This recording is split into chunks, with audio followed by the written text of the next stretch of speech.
আজকের রেসিপি সাবুদানা দিয়ে কাচের রসমালাই। প্রথমে এখানে আমরা 100 গ্রাম পরিমাণে সাবুদানা নিয়েছি, আপনারা চাইলে বেশি বা কমও নিতে পারেন।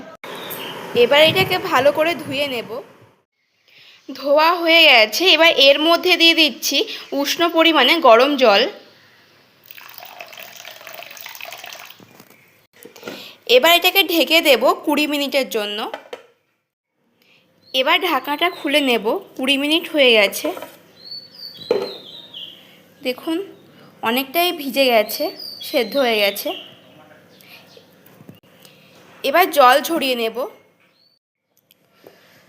দেখুন নরম হয়ে গেছে। এবার এটাকে ভালো করে হাত দিয়ে মেখে নেব। এবার দিয়ে দেব এর মধ্যে সামান্য পরিমাণে লবণ। এবার মেখে নিতে হবে এটাকে ভালো করে।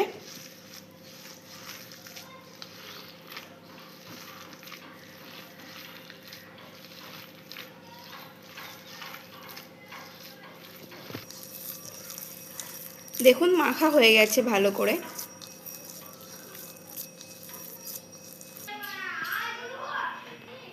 এবার এটাকে ঢেকে দেব। এবার একটা কড়াই বসিয়ে নিয়েছি, কড়াইয়ের মধ্যে দুধটা জাল দিয়ে দেব। কড়াইটা গরম হয়ে গেছে, দিয়ে দিচ্ছি এর মধ্যে দুধটা। এবার এটাকে ভালো করে জাল দিয়ে দেব। আমরা এর মধ্যে দিয়ে দিচ্ছি আমুল দুধ। এটা দেওয়ার সময় অবশ্যই গ্যাসটাকে লো ফ্লেমে দিয়ে দেবেন। এবার ভালো করে এটাকে মিশিয়ে নিচ্ছি। দেখুন মিশে গেছে সুন্দরভাবে। এবার দিয়ে দিচ্ছি এর মধ্যে পরিমাণ মতো চিনি। এটা অবশ্যই আপনারা ইচ্ছে মতন দেবেন,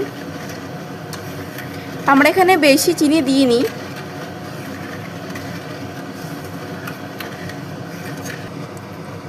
এবার এটা হতে হতে ওদিকে রসমালাইগুলো তৈরি করে নেব। এবার ঢাকনাটা খুলে নিচ্ছি। এবার হাতে একটু ঘি মাখিয়ে নিয়েছি, আর সাবুটাকে নিয়ে এরকমভাবে শেপ করে দিচ্ছি গোল গোল করে, রসমালাইয়ের শেপ। এরকমভাবে বাকিগুলো করে নেব। দেখুন কাচের রসমালাইগুলো তৈরি হয়ে গেছে। দুধটাও খুব সুন্দরভাবে জাল হয়ে গেছে, দেখুন ঘন হয়ে গেছে। এবার এর মধ্যে দিয়ে দেব একে একে রসমালাইগুলো।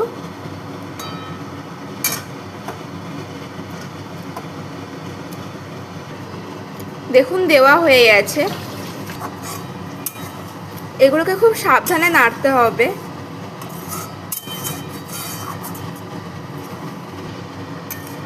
রসমালাইটাকে ভালো করে সেদ্ধ করে নিতে হবে, মানে লো ফ্লেমে দিয়ে সেদ্ধ করে নেবেন অবশ্যই। আর দেখুন কত সুন্দর লাগছে, আমাদেরটা ফুলেছে।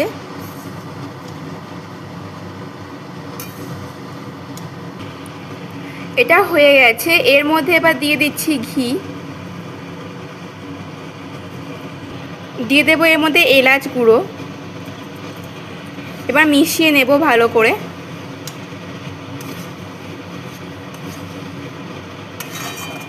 মিশানো হয়ে গেছে।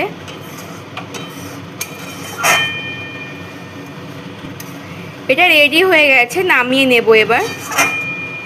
এবার নামিয়ে নিচ্ছি একটা বাটিতে।